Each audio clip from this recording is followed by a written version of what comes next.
شروعات ہو رہی ہے وہ ہے علم، تعلیم اور عمل۔ ماہ رجب سے آپ صلی اللہ علیہ وسلم کے ذریعے امت مسلمہ کو علم، تعلیم اور عمل سے نوازا جا رہا ہے، اور ایسے لمحات ہیں اور ایسی گھڑیاں ہیں جس میں امت مسلمہ اپنے آپ کو ہر قسم کے علم سے اور عمل سے اور سعادت سے مزین کر سکتی ہے۔ اگر جگانے کے بعد بھی اور بیدار کرنے کے بعد بھی ہمارے اندر بیداری نہ آئی تو پھر ہم قرآن کریم کی اس آیت کا مصداق بنیں گے، ان اللہ لا یغیر ما بقوم حتی یغیروا ما بانفسہم۔ جب قوم خود سے اپنی حالت بدلنے کا ارادہ نہیں کرتی ہے تو اللہ تبارک و تعالی اس قوم کے اندر تبدیلی اور اس قوم کے حالات کو نہیں بدلتے۔ پہلے حالات کو بدلنے کے لیے، اپنی زندگی کو بدلنے کے لیے ہمیں خود قدم اٹھانا ہوگا، پھر اللہ تبارک و تعالی ہمارے عملوں کی برکت سے اللہ تبارک و تعالی ہمیں ہر میدان میں کامیابی اور ہماری نصرت فرمائیں گے۔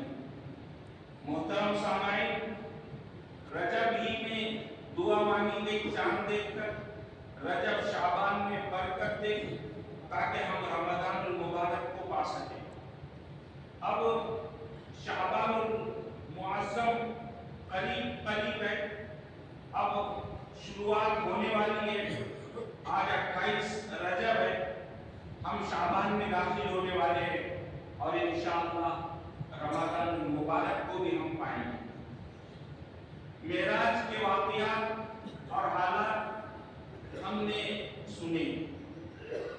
کچھ وقفے کے لیے میں معراج کا موضوع پھر اور لیتا ہوں کہ اللہ تبارک و تعالی کیسے علم و عرفان سے اس امت محمد علیہ السلام کو نواز رہے ہیں، اور معراج کے واقعے سے اللہ تبارک و تعالی نے امت محمدیہ کے اندر کیسا انقلاب لایا،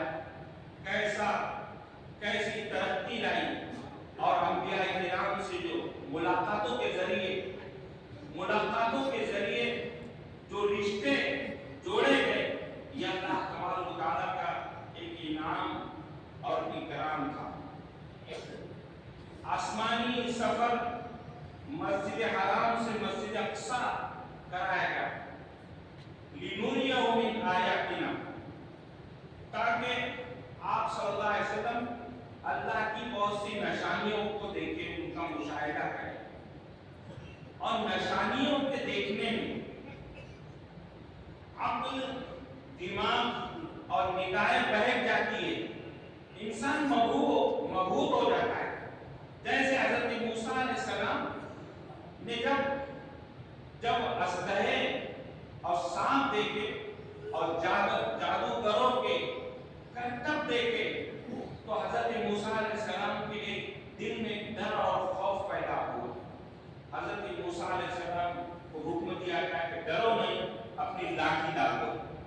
تو معراج کے سفر میں بھی آپ صلی اللہ علیہ وسلم معراج کے سفر کے لیے تیار ہو جائے، اور آپ کے واسطے سے امت محمدیہ کے ہر ترقی کے لینے کے لیے اور ہر مجاہدے کے لیے تیار ہو جائے، اس لیے پہلے زمزم سے آپ صلی اللہ علیہ وسلم کا سینے مبارک کو دھویا گیا زمزم سے، اور آپ صلی اللہ علیہ وسلم کے سینے میں علم و حکمت ڈال کے، علم و حکمت سے، طاقت اور قوت سے سینے کو پر کیا گیا اور مضبوط کیا گیا۔ زمزم جو اختیار کیا جا رہا ہے سینے کے دھونے میں، پاکی اور صفائی میں، امت مسلمان کا بھی رشتہ زمزم سے اور صاحب زمزم حضرت اسماعیل علیہ السلام سے وابستہ ہو گئے۔ یہ ہے امت مسلمہ کو زمزم کا پانی پلانا اور ان کی بیماریوں کی شفا دینا اور علم سے نوازنا اور انہیں کشادہ رزق عطا کرنا زمزم کے پینے کے بعد کی دعا سے. یہ حکمت ہے زمزم سے سینے مبارک کو قلب اطہر کو دھونے کی اور اس کے اندر ایک تیاری اور اس کے اندر ایک طاقت و قوت ڈالنے کی. ہر نبی سے ملاقات ہوئی. حضرت آدم علیہ السلام سے ملاقات ہوئی. اے نبی کریم صلی اللہ علیہ وسلم حضرت آدم علیہ السلام سے اس لیے ملاقات کرا رہے کہ حضرت آدم علیہ السلام کی شیطان کی بہکانی کی وجہ سے جنت سے زمین پر آئے. حضرت آدم علیہ السلام نے ہجرت کی ہے اس لیے ایسے ہی آپ صلی اللہ علیہ وسلم بھی ہجرت آپ کو بھی ہجرت کرنا ہوگی. آپ کے چہیتے اور آپ کے اعزاء اور اقربا آپ کو مکہ مکرمہ سے نکالیں. حضرت یحییٰ علیہ السلام سے ملاقات ہوئی کہ دیکھو یہودیوں نے حضرت یحییٰ کو بہت ستایا بہت پریشان کیا اس لیے آپ بھی یہودیوں سے ستائے جائیں گے اور پریشان کیے جائیں گے. حضرت عیسیٰ علیہ السلام سے ملاقات کی بھی حکمت یہی ہے کہ حضرت عیسیٰ علیہ السلام سے آپ کا رشتہ ہم جوڑ دیتے ہیں. حضرت عیسیٰ علیہ السلام بھی یہودیوں کے ستانے اور پریشان کیے جانے کی وجہ سے انہیں آسمان پر اٹھا دیا گیا. اے محمد صلی اللہ علیہ وسلم حضرت عیسیٰ حضرت یحییٰ حضرت موسیٰ علیہ السلام کی طرح آپ یہودیوں سے گھبرائیے نہیں. ہم آپ کا رشتہ ابن اول سے ملک شام ارض فلسطین سے ہم آپ کا رشتہ جوڑ رہے ہیں. چنانچہ آپ صلی اللہ علیہ وسلم نے اپنی حیات مبارکہ ہی میں تبوک کا غزوہ آپ صلی اللہ علیہ وسلم نے کرا اور تبوک کے مقام پر ملک شام میں آپ دشمنوں سے لڑنے کے لیے تشریف لے گئے. اس وقت تو صلح ہو گئی ملک شام والوں سے لیکن حضرت عمر رضی اللہ عنہ نے ملک شام کو مکمل طور پر فتح کیا اور بیت المقدس میں امن سکون چین حضرت عمر رضی اللہ عنہ نے قائم کی. پھر صلاح الدین ایوبی رحمۃ اللہ علیہ نے اور اس کے اندر رنگ ڈالا اور امت مسلمہ کا رشتہ بیت المقدس سے جوڑا. حضرت یوسف علیہ السلام سے اس لیے ملاقات کی جا رہی ہے. اے محمد صلی اللہ علیہ وسلم جیسے برادران یوسف نے ستایا آپ کو بھی ایسے ہی بھائی ایسے ہی مکہ والے اور آپ کے خاندان والے اور آپ کے متعلقین ایسے ہی ستائیں گے. اور وہاں جیسے حضرت یوسف علیہ السلام نے کہا تھا کہ اے بھائیو آج کے اوپر کوئی زیادتی نہیں. لا تسرق علیکم اليوم یغفر اللہ لکم وهو ارحم الراحمین. جیسے حضرت یوسف علیہ السلام نے عام معافی کا اعلان کیا تھا اے محمد صلی اللہ علیہ وسلم آپ بھی فتح مکہ کے دن عام معافی کا آپ اعلان فرمائیں. یہ ہے رشتوں کو جوڑنا سفر معراج سے. انبیاء کرام کی امامت انبیاء کرام سے ملاقاتیں جنت دوزخ کا مشاہدہ نمازوں کا تحفہ. ہماری معراج نماز میں سورہ بقرہ کی آیتیں تحفے کے طور پر التحیات میں اللہ تبارک و تعالیٰ سے مکالمہ جس میں امت مسلمہ کا بھی خیال رکھا گیا السلام علینا وعلی عباد اللہ الصالحین اور حضرت جبریل علیہ السلام بھی کلمہ پڑھ رہے ہیں اشہد ان لا الہ الا اللہ واشہد ان محمدا عبدہ ورسولہ. اور مزید ایک پروانے سے آپ کا سر نوازے جا رہے ہیں کہ بغیر ان اللہ لا یغفر ان یشرک به ویغفر ما دون ذلک لمن یشاء. کفر و شرک کے بغیر بندہ میرے پاس آئے گا تو میں کفر و شرک کے بغیر اگر آئے گا تو اس کے دوسرے گناہ بخش دوں گا معاف کر دوں گا. امت مسلمہ کو علم سے بھی نوازا جا رہا ہے معرفت سے بھی نوازا جا رہا ہے عمل کے لیے اس کو کھڑا کیا جا رہا ہے. اس کے لیے بہت سے اچھے مقامات بہت سی سعادت کی راہیں اس کے لیے پیش کی جا رہی ہے. معراج کا واقعہ پیش آ گیا پھر شعبان المعظم کا مہینہ شروع ہو رہا ہے. آپ صلی اللہ علیہ وسلم شعبان المعظم میں رمضان کے بعد جس مہینے میں روزوں کا زیادہ اہتمام کرتے تھے وہ شعبان کا مہینہ ہوتا تھا، تاکہ اللہ سے اور زیادہ قربت ہو۔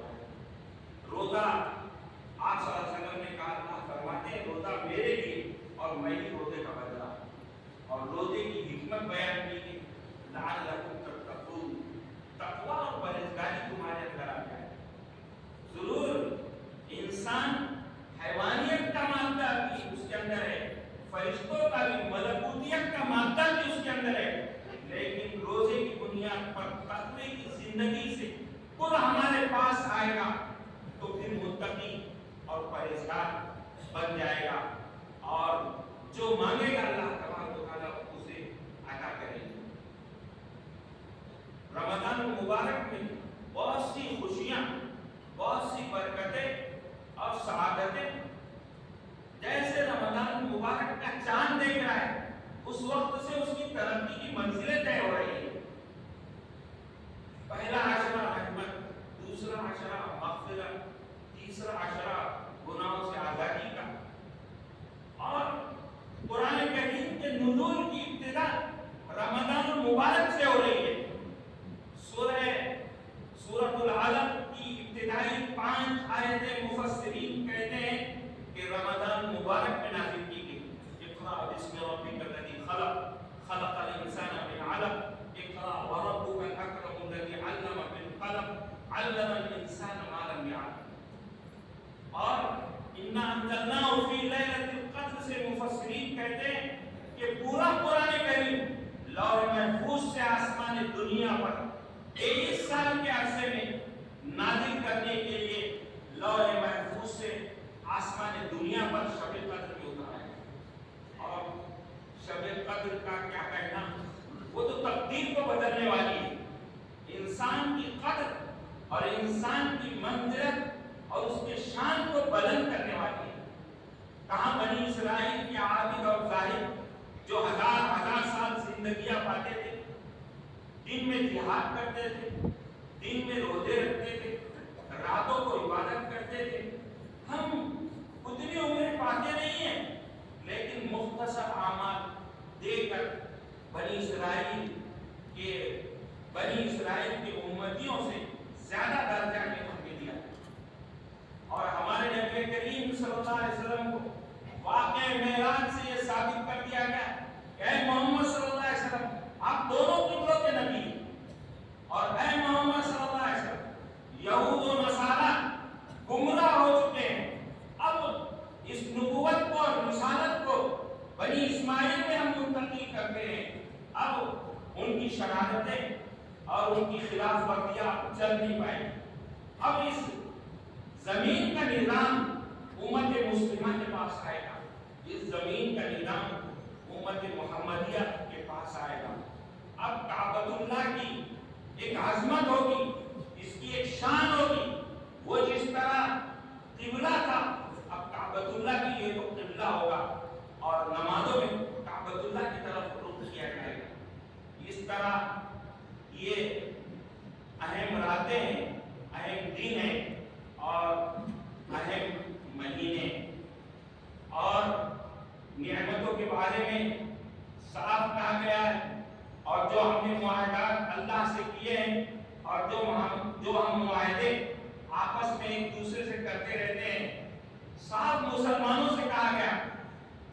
ایک سورت شروع ہو رہی ہے، اس میں خطاب کر کے ہمیں کہا گیا یا ایھا الذین آمنوا اوفوا بالعقود، اے مومنوں جو تم نے اللہ سے عہد و پیمان کیا ہے اور جو تم آپس میں عہد و پیمان کرتے ہیں ان عہد و پیمان کو تم پورا کرو۔ اور کچھ درمیان میں دوسرے مضامین آئے اور پھر اس کے بعد کہا گیا یا ایھا الذین آمنوا لا تحلوا شعائر اللہ ولا الشهر الحرام ولا الحج ولا القلائد ولا آمین البیت الحرام۔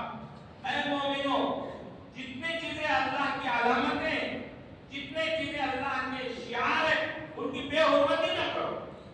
یہ اللہ کے شعار ہے، یہ دن، یہ راتیں، اس کے اعمال، اللہ کا ہمیں نوازنا، یہ ایمان کی علامتیں، یہ اسلام کی علامتیں، اس کی بے حرمتی نہ کرو۔ لا تحلوا شعائر اور جو ادب و احترام والے مہینے ہیں، ایک رجب کا مہینہ تھا اور ذی‌الحجہ اور محرم، جو ادب و احترام والے مہینے ہیں ان کی بے حرمتی نہ کرو، قرآن کی بے حرمتی نہ کرو، حاجی کی بے حرمتی نہ کرو، قربانی کے جانور کی بے حرمتی نہ کرو، یہ ہمیں حکم دیا گیا اور صاف کہا گیا وَمَن يُعَظِّمْ شَعَائِرَ اللَّهِ فَإِنَّهَا مِن تَقْوَى الْقُلُوبِ۔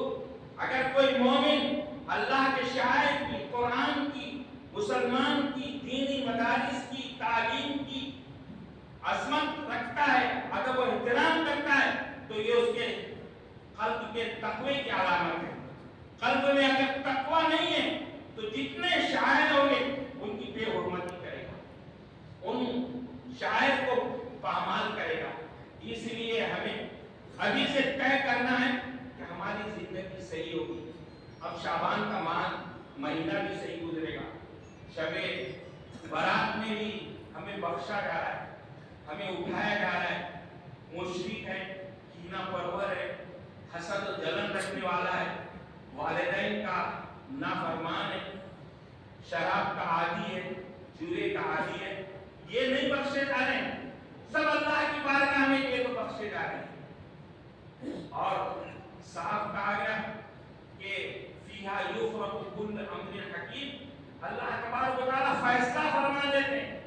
ہمارے 11 مہینے کی زندگی کا فیصلہ، 12 مہینے کی زندگی کا فیصلہ شب برات میں ہو رہا ہے، فرشتوں کے لیے حوالے کیا جا رہا ہے، لیکن ہم ہیں کہ غافل ہیں۔ ہم یہ نہیں سمجھتے ہیں کہ ہمارا فیصلہ شب برات میں اور شعبان میں ہونے والا ہے۔ ہماری سعادت مندی اور ہماری بدبختی شعبان میں طے ہونے والی ہے، شب برات میں طے ہونے والی ہے، اعمال سے طے ہونے والی ہے، اور 6 گناہوں سے ہم بچیں گے تو تب ہمیں سعادت ملے گی۔ ہم سمجھتے ہیں کہ ہماری سعادت دوسری چیزوں میں، ہماری نیک بختی دوسری چیزوں میں ہے۔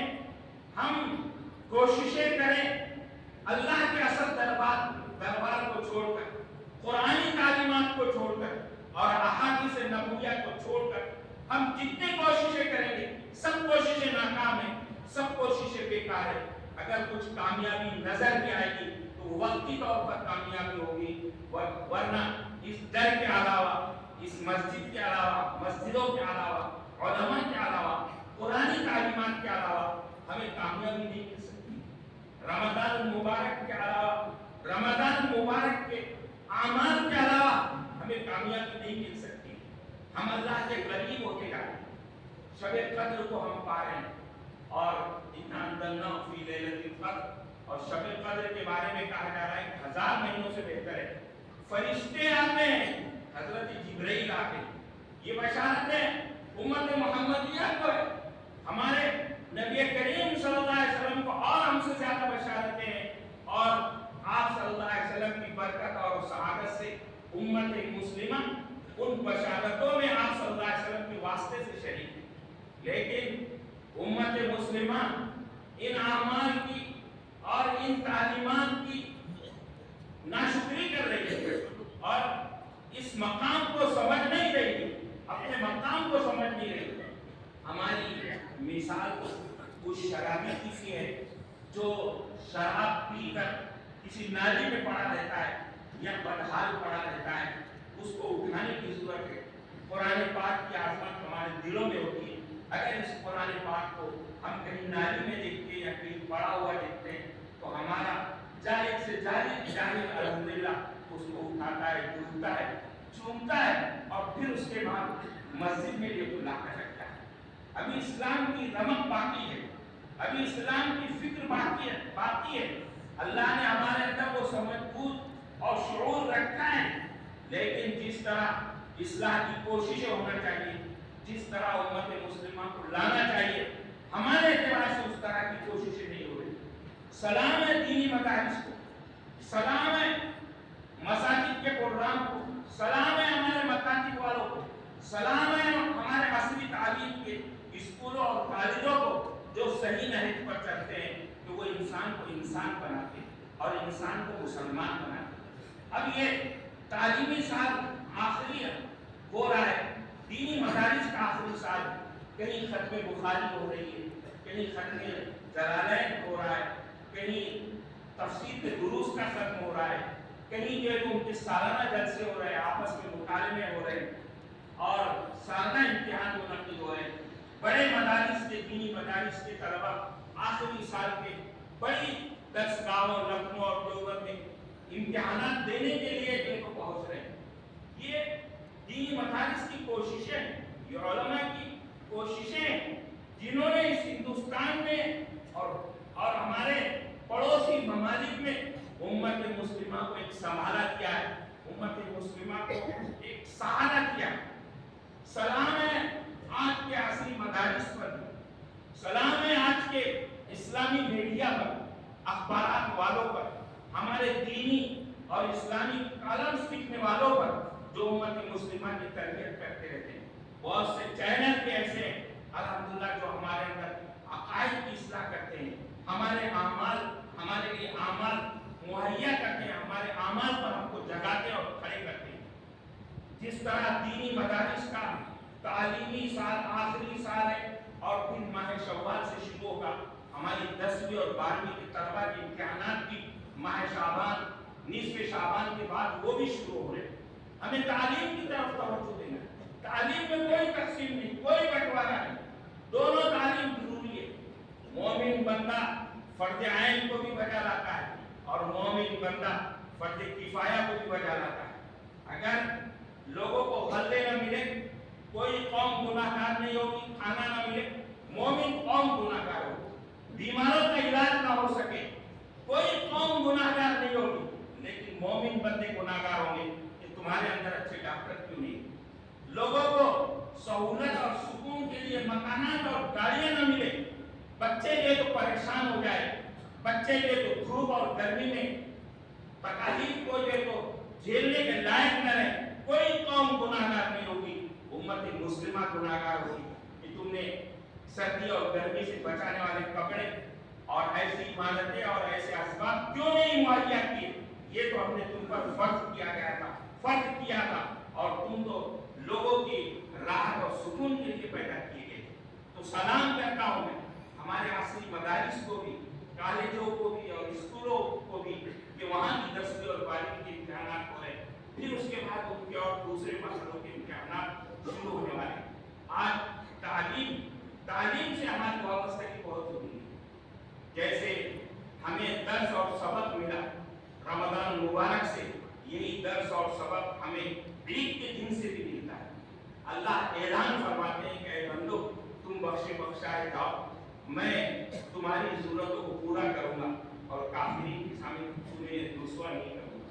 پھر ہماری منزلیں طے ہوتی ہیں، پھر اللہ تبارک و تعالیٰ فرماتے ہیں بندوں کو مخاطب کر کے اِنَّا أَعْطَيْنَاكَ الْكَوْثَرَ، اے محمد صلی اللہ علیہ وسلم ہم آپ کو نہر کوثر دینے والے۔ دوسرا مفہوم بہت سی بھلائیاں دینے والے ہیں۔ فَصَلِّ لِرَبِّكَ وَانْحَرْ، نماز عید ادا کیجیے اور قربانی کیجیے۔ اب یہ بندہ جب ترتیب وار سب اعمال کو پورا ہو جاتا ہے اور اللہ کے لیے سجدے کرتا ہے، عبادتیں کرتا ہے، تو اس کو بشارت دی جاتی ہے وَاسْجُدْ وَاقْتَرِب، کہ اطاعت اور فرما برداری کرتا جا اور سجدے کرتا جا اور ہم سے یہ تو قریب ہوتا ہے۔ تو یہ ہمارے لیے بشارت اور سعادت ہے۔ لیکن معاف فرمائیں، چند لمحہ اور آپ کے سامنے کھڑے رہوں گا، ہم حقیقی تعلیم کو بھول گئے، حقیقی ہدایات کو بھول گئے، فرائض اور واجبات کو بھول گئے اور ہم نے نوافل کو لے لیا اور چند لہو و لعب کی چیزیں لے لی۔ علامہ اقبال رحمۃ اللہ علیہ نے بہت اچھی بات کہی ہے، حقیقت روایات میں ہو گئی یہ امت خرافات میں ہو گئی۔ ہم نے اپنی ترقی کے نام پر، اپنی تہذیب کے نام پر اور کچھ مال کمانے کے نام پر ہم نے کھیل کو اختیار کر لیا۔ ہمارے بچے مغرب کے وقت کھیلتے ہیں، مغرب کی اذان ہوتی ہے اس وقت کھیلتے ہیں۔ ہمارے کھیل کے میدان مرکری لائٹ لگا کر، ہائی ماسک لائٹ لگا کر راتوں میں ہم کھیلتے ہیں۔ راتوں میں ہماری مجلسیں اور محفلیں رات بھر ایسی محفلیں اور مجلسیں ہوتی ہے کہ مرد اور عورتیں آزادانہ طور پر وہاں ملتے ہیں، ایک دوسرے کے قریب ہوتے ہیں۔ کہاں سے ہم کامیابی کی طرف جائیں؟ ضرور ورزش ہمیں دی گئی، کھیل ہمیں دیا کیا گیا؟ آپ صلی اللہ علیہ وسلم نے بھی کھیلا ہے، آپ صلی اللہ علیہ وسلم نے بھی دوڑ لگائی ہے، لیکن انہی کھیلوں کو اختیار کیا جو اسلام کے دائرے میں ہو۔ حضرت عائشہ رضی اللہ تعالیٰ عنہ کے ساتھ آپ دوڑے، آپ نے ورزش کی، لیکن کھیل کے نام پر جو امت مسلمہ کی ترقی اسی سے وابستہ ہے، کمال پیدا ہو سکتا ہے، ضرور کمال آ سکتا ہے، لیکن کھیل کے نام پر کمال اسی وقت آئے گا جب وہ علم کے ساتھ ہو اور ایمان کے ساتھ ہو۔ ورنہ ہم دیکھ چکے ہیں کہ کھیل کی بنیاد پر اللہ سے بھی رشتے منقطع ہو جاتے ہیں، اور میاں بیوی بھی جو تو کھیل کی بنیاد پر جو رشتے اور شادیاں ہوتی ہیں وہ جو تو ناکامی کا باعث بنتی ہے۔ اس لیے ہماری عقلوں پر پردہ پڑا ہوا ہے، امت مسلمہ کو موبائلوں میں الگ الگ گیموں کے نام پر، الگ الگ کھیل کے نام پر ہم امت مسلمہ کو جھونک رہے ہیں۔ رات ہمارے اہم دن کھیلوں کے میدان کی یہ تو نظر ہو رہی ہے۔ ہم گزارش کریں گے سمجھدار طبقے سے کہ ہم علم کی طرف بڑھے، عمل کی طرف بڑھے، تعلیم کی طرف بڑھے، اور کھیل کو کھیل کی حد تک رکھیں۔ یہ نہ ہو کہ امت مسلمہ راتوں رات کھیلتی رہے اور اپنی عبادات کو بھول جائے اور ماننے کی راتیں بھی اس سے ضائع ہو جائے۔ میں نے طویل سما خراشی کی، آپ کا کچھ زیادہ وقت لیا، میں آپ سے معافی چاہتا ہوں، اور پھر یہی اعلان کرتا ہوں کہ اس مسجد کو منور کرنے کے لیے، اس کیمپس کو منور کرنے کے لیے سولار کے لیے چندہ ہو رہا ہے، ضرور آپ ہمارا تعاون کریں، اللہ نے قبول فرمائے۔